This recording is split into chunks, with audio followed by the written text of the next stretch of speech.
Rahul Kabir for Punch Out Boxing. I am delighted to be speaking to a 120 fight veteran, Naeem Ali. See, I've seen you on the scene for a long time. First time we've spoke. Um, you journeymen are the bedrock of this sport. I'll tell everyone that. Can you just tell us a bit about your boxing background, how you got into sport, why you became a journeyman? Uh, I don't know why I become a journeyman, but I started boxing when I was young. I wanted to box since I was 11 years old, but my dad always said that get a little bit older, get fit, and get fit. But it come to the age of 15, and I went in the ring yet. So long story short, I started boxing. I had my first fight at 15, and I did 3 or 4 years in the amateurs. And for me, it wasn't amazing. Obviously, you get the wrong end of the decision sometimes, and you feel like you won. And it was always favouring the home fighters or the England fight or the GB boxer. But however, I stopped boxing for a bit. I went on the white collar route, started earning a little bit of money out of it, and then I started working full time in the factory, and it was hard, really, really hard. Not amazing money. So someone messaged me one day on Facebook saying, "Why don't you just be a journeyman and don't let go of boxing because you're quite good. You can make good money out of it." So I had a look into it and looked at the other journeyman boxer, and I found, and I can do this. And then the moment I got my license granted to me, it was about a 10, 12 week process. They just kept knocking my license back all the time because I used to have asthma as a kid. I don't have it anymore, but long story cut short, I got my license granted to me. In my first 10 weeks, I had like 9 fights. In my first 10 weeks, I got my license granted on a Thursday. I remember the boxing board approved it on a Thursday, and I was fighting on the Saturday against Jeff O'Forty. Literally today, where we were fighting today, was at your call as well. My first ever fight. It was 119 fights ago, and I'm here again today. But I had a very hard fight that night. I was against Jeff O'Forty, but it was good because it was a hard one to break me in straight away for the next 9 fights I had in 10 weeks. So it was good to be honest. But yeah, I ain't looked back since. I think I've got about 80 more fights. I'm gonna reach 200 fights, and that'll be me, man.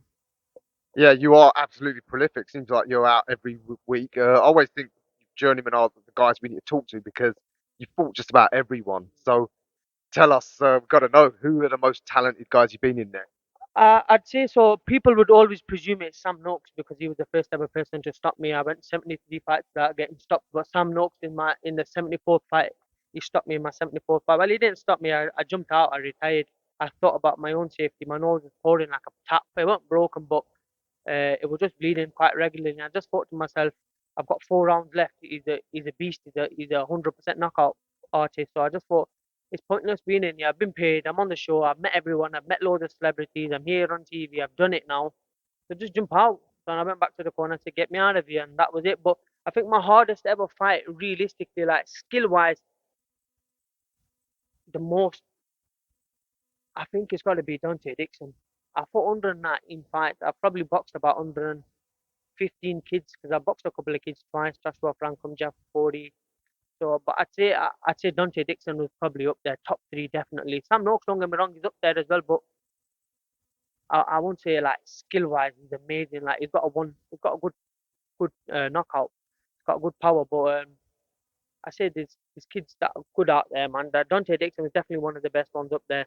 I boxed last week against Sean. I forgot Sean Taylor. He's from Scotland. He's quite good. He was a very good amateur as a younger, as a junior, not even a junior schoolboy. He won the Europeans. He won British titles. He won his national titles. So he did quite well. He used to box for England. But I boxed loads, man. Off the top of my head, they're good, man. Did them two kids. Some notes again. A good one. That's three. So boxed loads. Man. Indeed, and you'll be boxing a few more before you're done. I just wonder, I mean, you showed in there some slippery moves that are your trademark, which probably helps you be so successful as a journeyman. Very few people can get to you. Just wonder if you'd ever had like the proper sort of grounding. How good could you have been? Like I feel like I am a good boxer. I feel like in the amateurs I've only got beat in the national quarters by Luke McCormack. Now that year he went and won on me when the Europeans he did a lot. So I feel like if the draw was slightly different, you never know. I might have gone down a different route because I could have potentially got to the semis. I might even got to the finals. You never know. Maybe met him there in the final, then I would have been on the England team and all sorts. But obviously everything happens for a reason. I ain't complaining. I'm happy where I am today because I make a lot of money, man, and that's what it's about really. I work for myself. I'm my own man. I'm my own boss. Obviously I work for someone as well at the same time, but it's part time. If I don't want to be at work, I don't need to be at work. They're all right with me. But yeah, man, I'm my own man. So I won't say that I regret obviously not going down the prospect route, but I was good. you never know with hard work and dedication, anything's possible. But like I said, I'm not looking back. I'm not thinking what if this and what if that because I'm here now. It's about getting to 200 fights and being the busiest fighter now in my era right now. I don't think anyone, you know what I mean. I'm up there with the most amount of fights. Obviously, Jordan Granham's in front of me and Daryl Sharp's in front of me, but I'll catch up. Do you know what I mean? I've had a slow year this year. I've only had 20 fights this year, but next year, trust me, I'm coming for the record. I'm gonna go 35, 36 fights in a year. You know what I mean? I'm gonna break it. I believe I'm good enough for it, and I'm the man for it, man. Yes, indeed. And of course, you're in a weight class which is probably the most competitive welterweight. You've got a constant stream of prospects ready to fight you. Like I'll fight anyone. I'll fight light welterweights, uh, light middleweights, man. I box at 155 even. You know what I mean? Whatever weight I am, man. I'll fight anyone as long as the money's right. Um, but it's a bit dangerous, obviously, fighting the kids heavier. But I'm coming down a little bit because I don't want that anymore. I've got 80 fights left, and I want these 80 fights to be as safe as possible. I'm not there just to get to 200 fights and go there and have a fight every time I want an easy night every single night. You know what I mean? I will get a few wins. I'm looking to get a few wins, get fit, and like today potentially if I was fit, it could have gone down a different route. But I was there, man. I've got my wage. I'm getting married in 2 weeks, man, on the 27th of November, inshallah. So it's just a last minute payday. Do you know what I mean? They're all last minute fights, so they're all coming in good wages. So I'm happy, man. I've got a couple of weeks out coming soon. I've got a couple more fights, and I've got 4 or 5 weeks off again because I'm going to Pakistan. So next year I'm coming back. I'm going to be a lot stronger. Congratulations on the wedding. So yeah, you want to stop a few weeks before that 'cause you don't want your bride to see your Well, I'm face all fighting packed. I've got next week in Cardiff. I've got 6 rounds, and then my manager Kevin Murray's offered me a fight on his home show in Manchester, which is just around the corner from my house. But I'm getting married on the Monday, and the fight's been offered on Friday. So I said, Kev, I want it, but Mrs. like, no, we've got a photographer because we're not having black eyes on our wedding day. So Kev went. We'll see how we get on next week.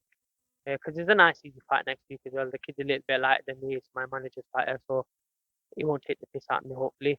But I should have a nice easy one. But yeah, you want a week out at least in it. But I'm a real fighter, man. I'll even fight the day before. I remember I went to my brother's wedding 3 years ago, and I went there with a black eye as well. Like, I want to ask, man. That's what I do.